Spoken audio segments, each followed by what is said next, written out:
These are for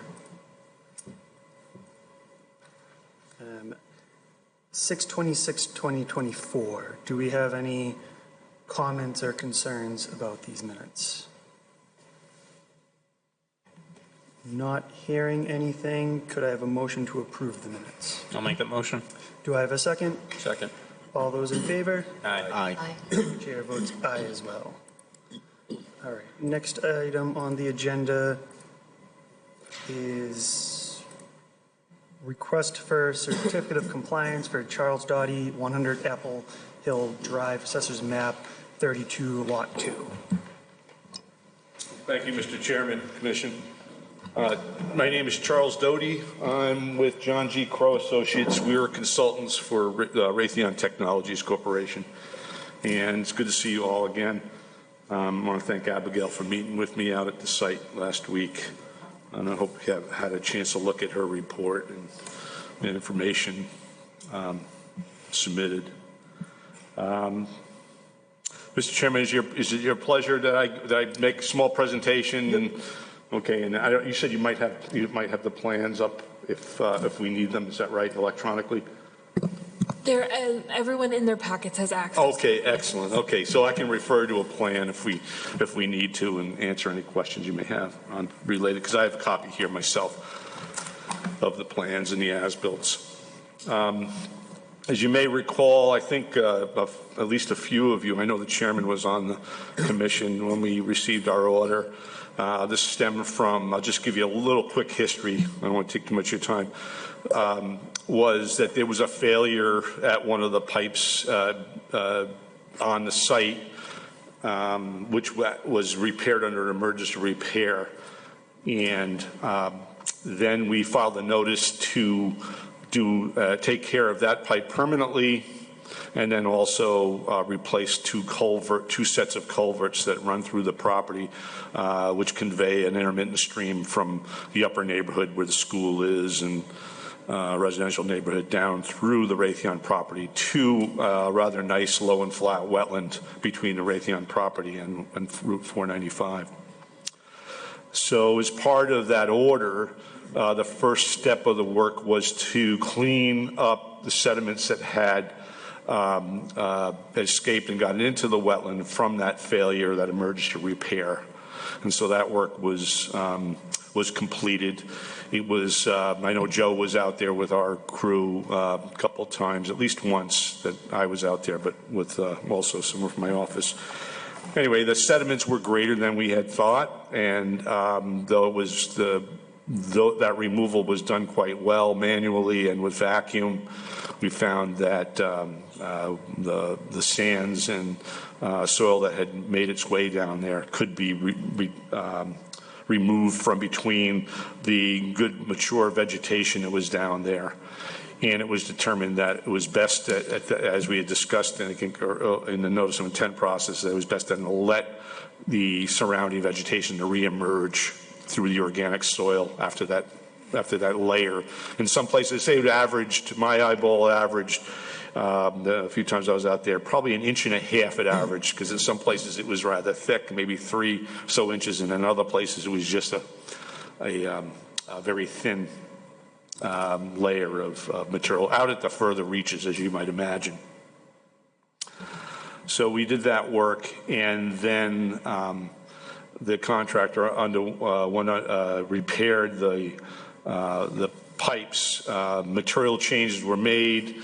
The Raytheon decided they wanted to go with, after that cleanup, they didn't want this to ever happen again. Obviously, it cost them, and it's something that you certainly don't want to ever have to approach again. Decided to go with a more substantial pipe, concrete pipe, and we were fortunate enough that the contractor selected for the job had very good machinery and capabilities to keep their footprint very, very small, much smaller than I had to have conservatively estimated, not knowing what the capabilities of the contractor was going to be originally in the planning stage. I presume there were ways of access they were going to have to make that were in buffer zones, and I had to make some assumptions that perhaps they wouldn't be able to use shoring and long extended equipment and crane equipment to place materials in place.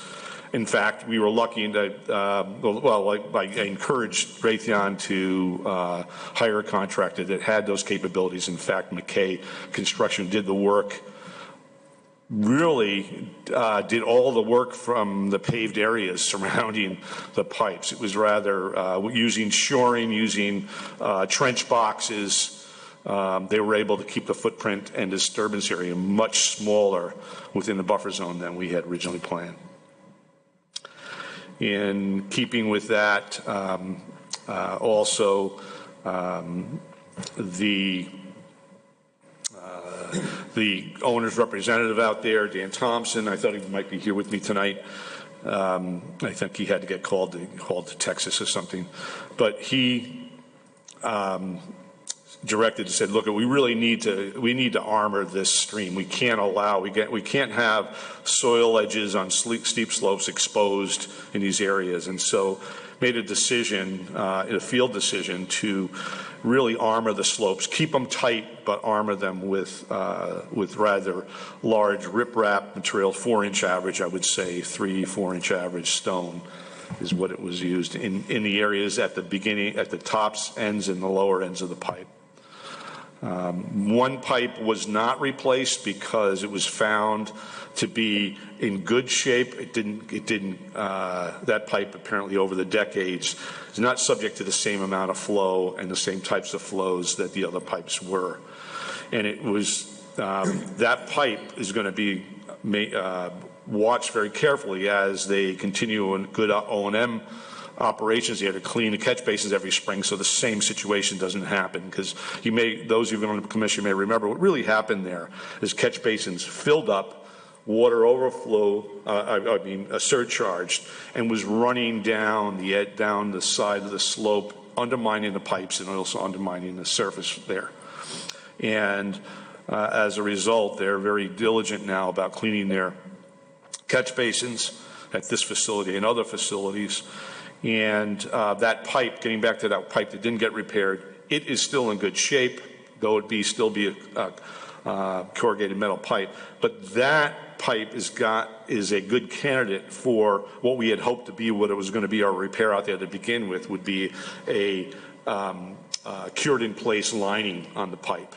Because that pipe is good and healthy, if they decide they want to fix that pipe, they can do it without excavation. I don't know if, I know that Abigail, we talked about a little bit out in the field, that she's familiar with. I don't know if the commission is what a cured in place repair is, where they build a pipe by putting a sleeve through it. It's impregnated with resins, and then the catalyst is blown through it in hot air, and it creates a strong new pipe inside the existing pipe. They'll be able to do that with that pipe, is the thought, if that needs to be checked in the future. So that's as a result of that, the stone reinforcing around both ends of the pipes and culverts are good and substantial. But what that displaced was any loam and seeding and some of the planting that we thought that we would be doing in those areas. So that got displaced by the much smaller area got disturbed, but it's much more armored and protected from stream, perhaps maybe large flows that might intermittently happen in that stream. We feel good about it. So with that, I'd be happy to answer any questions. So I guess my first question is about the riprap. The order of conditions says that you're not supposed to extend the area of riprap, and my understanding is there's a lot more riprap there than there was before. So what's the difference at this point, and have you done any reseeding or any plantings in that area?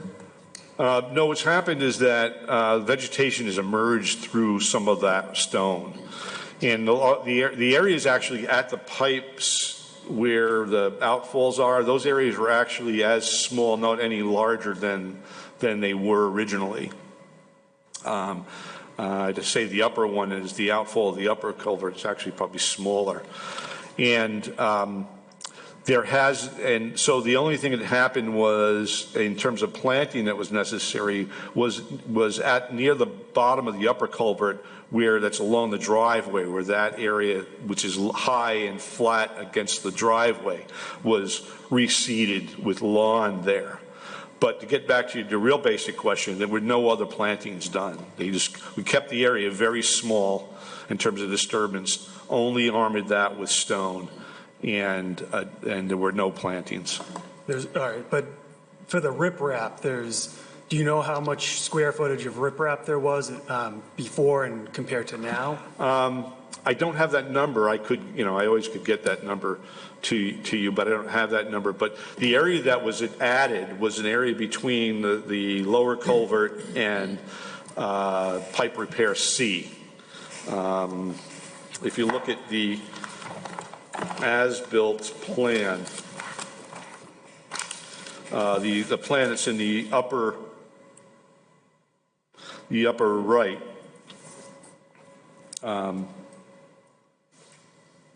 the area between those two outfalls that's up gradient of the fence and on the slope that's holding up the driveway, that's where the additional riprap was. And that area was, the vegetation on the area was much like the vegetation on the slope areas at either side of it, which is a lot of milkweed, a lot of, not really what I would call wetland, we might call wetland vegetation. It was really slope stabilization vegetation. So instead of that, that's where we've got rock there. But the same vegetation that's on those side slopes, it seems to be emerging through the stone right now, as it is. I expect it to be in a few years. It's already starting to turn a little green, but I expect it to be, at some point, to be look a lot like those other slopes. Do you know how long, there's new vegetation growing there already. Do you know how long that will take to fully vegetate in that area? Oh, I would say it's probably another 2 growing seasons, I think, before it looks really green instead of like the rock. I mean, it's realizing that this is a good base for it to be stable and prevent any kind of soil erosion over the upcoming decades, or dare I say century. But it's certainly not an area that is really exposed.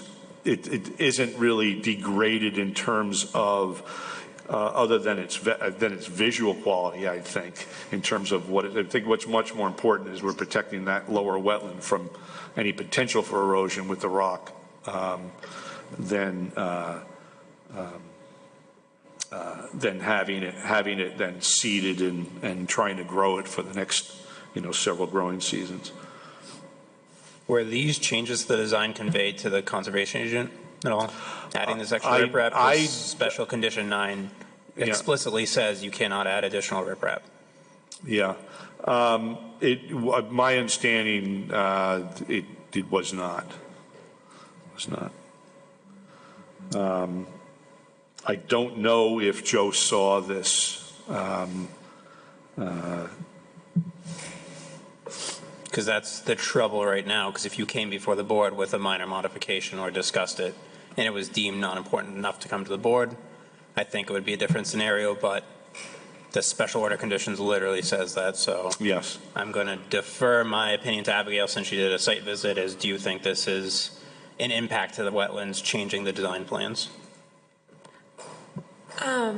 I mean, I definitely saw a difference from the as-built when I was out there. My sort of concern would be like adding weight to that area. Riprap's heavy, and the concern would be adding weight and limiting the potential for growing. because you still have, like, this project's a year old or about there, and you still have 2 more years on the permit.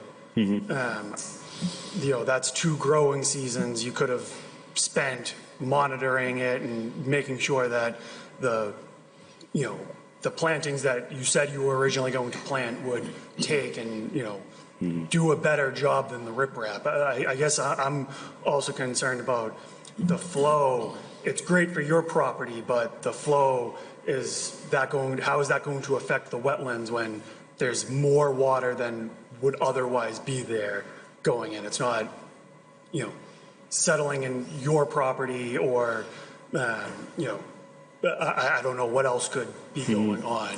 Yeah, well, I can understand that. Not maybe if I don't know if any of the commission members have put their eyeballs on this. It's a very well-defined channel that really operates only really sort of after storms. There isn't really, and so it's a conveyance channel, not really a channel which water sits and waits in, is what I'm getting at, because it comes right down a steep hill onto the upper side of this site and then steeply through this channel between these 2 culverts.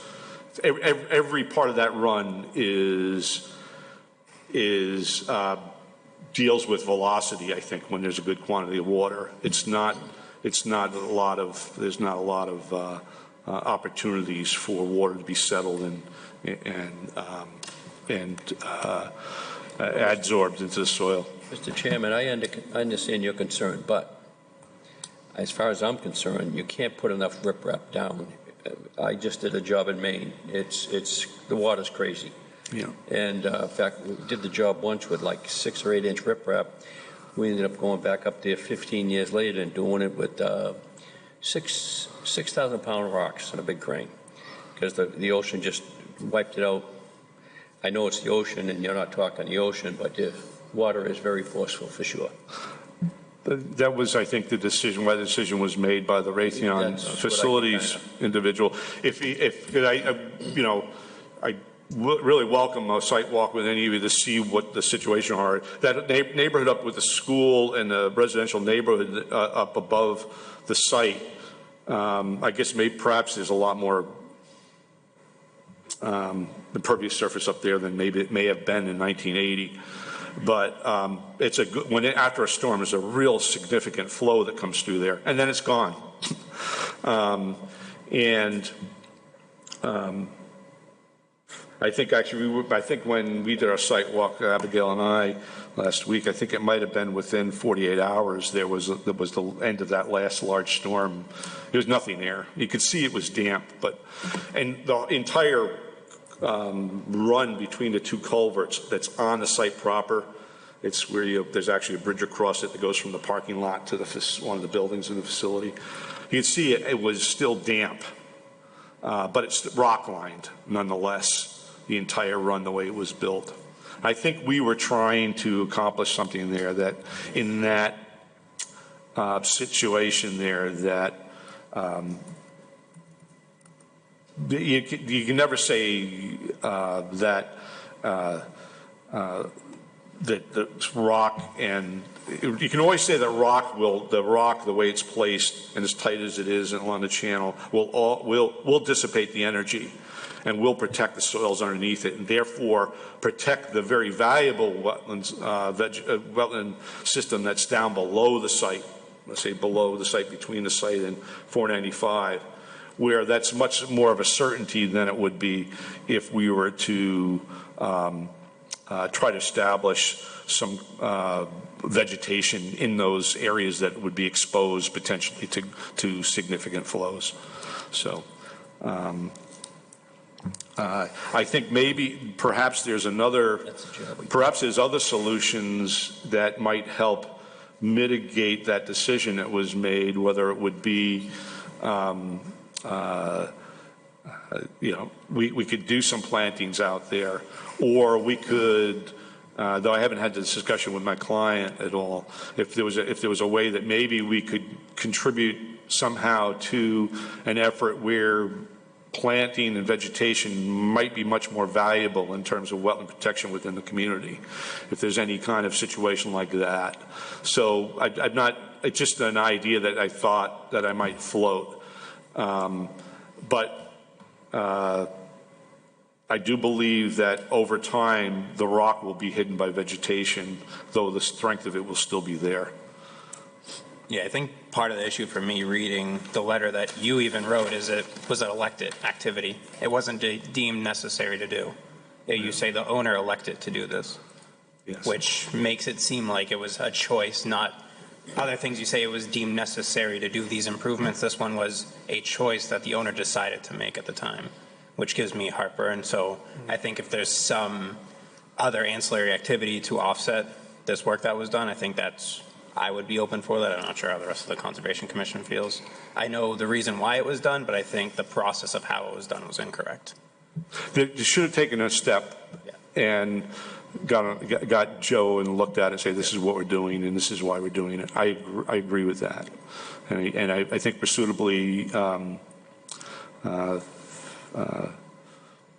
understand that. Let me put it that way. You had, like, I know you've already done a site walk, but you mentioned performing another one. Could we possibly schedule one so anybody from the commission? Sure, I'd be happy to do that. Yeah, would be happy to do I'm that. available anytime. Yeah. So I don't want to try to schedule that right now. Okay, I that's don't know what fine. I think people's- we can coordinate. I can coordinate Yeah. with Abigail and she can coordinate with your schedules, Yeah, right? that would be great. Yeah, yeah. I think it makes sense because I would say, every site's unique. The situation out there is quite, I have to say that notwithstanding the way that I would put it is this misstep of not going through the process saying, look, we believe we need to do this. I think that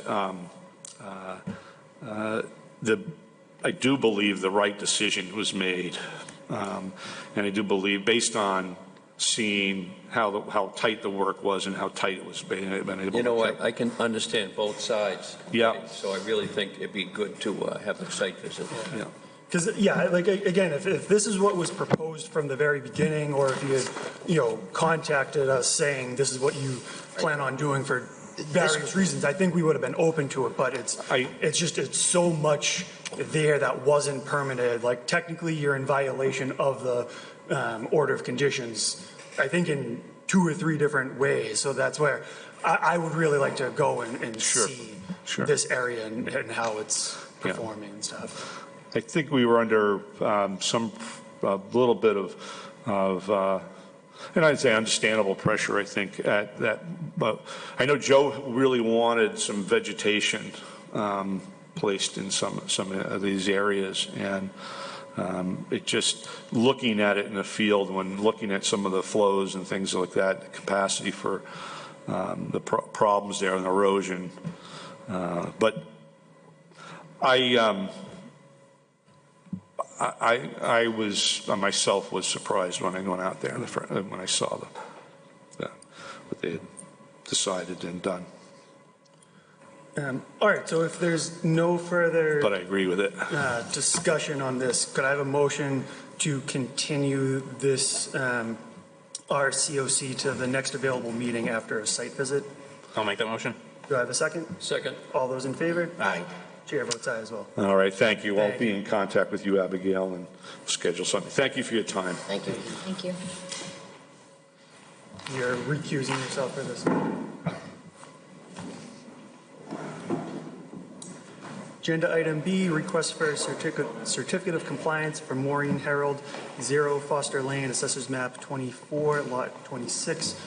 Just note that Mr. Sheehan has recused himself. Could you just introduce yourself, and then the floor is yours. Good evening, Mr. Chairman, board members. For the record, my name is Kevin O'Brien, and I am not Maureen Harold. Probably rather have her here. I'm here tonight to get a certificate of compliance on the property I own at Foster Lane that I have a order of conditions on. As we talked at the last time I was here, I'm looking to get that certificate of compliance for work that, we took the trees down, we didn't take anything out. We agreed that I didn't need to do an as-built, and so I don't know what else you need me to say, or if you'd rather me just, Yeah, so it's just a couple trees that, do you know how many trees were taken down? 50 or 60. 50 or 60, all right. But we didn't pop the stumps, we didn't go out there and pull all the stumps. We, as I said before, with the enforcement order was put on 1.5 years, 2 years ago, we had to actually bucket everything out of there with the excavator, grab it with the thumb on the machine and walk it out, log the side of the road, and then they come and pick it up. All the branches we took and we brought them out, a clump at a time, chipped them. But we didn't take a lot of the logs, and we didn't take the stumps out from the lot itself. All right. So I guess technically this is a partial certificate of compliance because there was more than zero amount of work done. Correct. But it seems like it was, very minor. It's only the trees. It does not matter to me, Mr. Chairman, how you want to give me a 3/4 one, that's fine too. I'm going to stick with partial. All right, so if there's any discussion, but not hearing any. So just so is this lot not buildable now? Is that? I don't think we can make that determination that it's not buildable, but it's not buildable under this certificate of, under this permit. I think technically the project has been terminated or abandoned. Yes, this will, That's the correct term. yeah, this The will, project that he pulled this for, Yeah, any project in the future will need to come back to us. yeah, right, is correct. Okay, thank you. If someone wants to try it again, yeah. World, right. sorry in advance.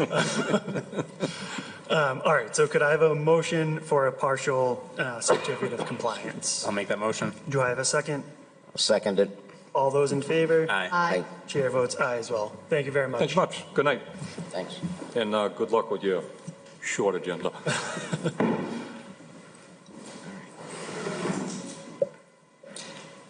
Won't be short next week.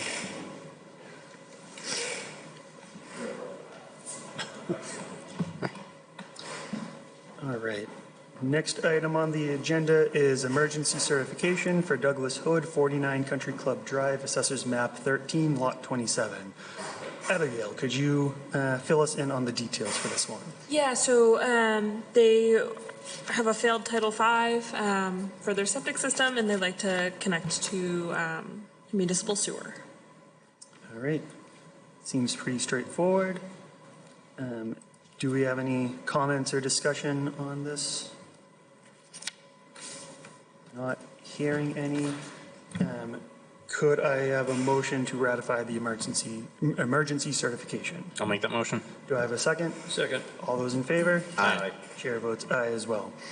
And agenda item D, emergency certification for Robert Black, 21 Durham Lane, Assessors Map 82, Lot 206. And again, This is for the removal of two rotten trees next to the home on 21 Durham.